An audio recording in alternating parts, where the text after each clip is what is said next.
warahmatullahi wabarakatuh. Perkenalkan, nama saya Valerina Aulia Pertiwi dari kelas Manajemen 25CX dengan NPM 254111049. Pada kesempatan kali ini, saya akan menjelaskan tentang bentuk-bentuk fungsi surat. Surat adalah alat komunikasi tertulis yang digunakan untuk menyampaikan pesan, informasi, atau pernyataan dari satu pihak kepada pihak yang lain. Surat masih sering digunakan karena bersifat resmi, dapat dijadikan bukti tertulis, dan informasinya sangat jelas.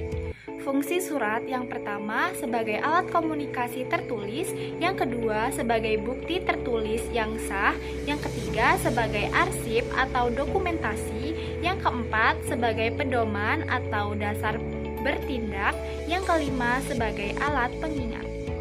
Bentuk-bentuk surat. Yang pertama ada surat pribadi. Surat pribadi adalah surat yang dibuat untuk kepentingan pribadi dan sifatnya tidak resmi. Ciri-ciri surat pribadi yang pertama tidak menggunakan kop surat, yang kedua bahasanya bebas dan santai, yang ketiga isinya bersifat pribadi.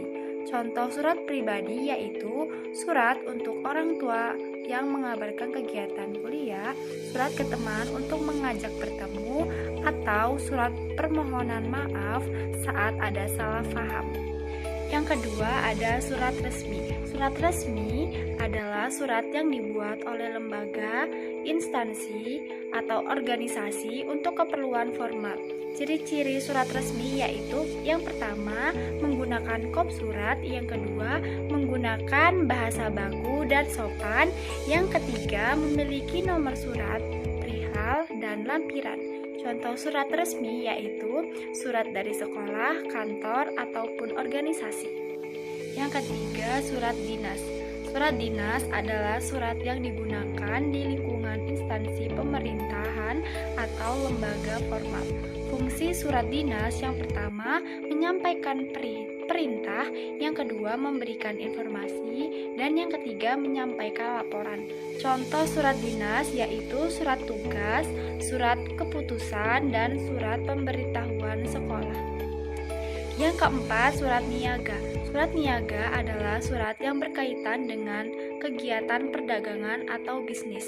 Tujuan dari surat ini yaitu menjalin kerjasama, menawarkan barang atau jasa, dan melakukan transaksi. Contoh surat ini yaitu surat penawaran, surat pemesanan, surat pengiriman, dan surat penagihan. Yang kelima, surat undangan. Surat undangan adalah surat yang berisi ajakan untuk menghadiri suatu acara. Jenis surat undangan yaitu yang pertama, surat undangan resmi, dan yang kedua, surat undangan tidak resmi.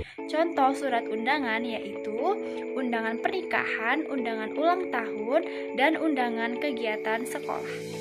Kesimpulannya, bentuk-bentuk surat sangat beragam dan sesuai dengan tujuan pembuatannya. Setiap jenis surat memiliki ciri dan fungsi yang berbeda, sehingga penulisannya harus tepat dan sesuai kebutuhan. Sekian video dari saya. Wassalamualaikum warahmatullahi wabarakatuh.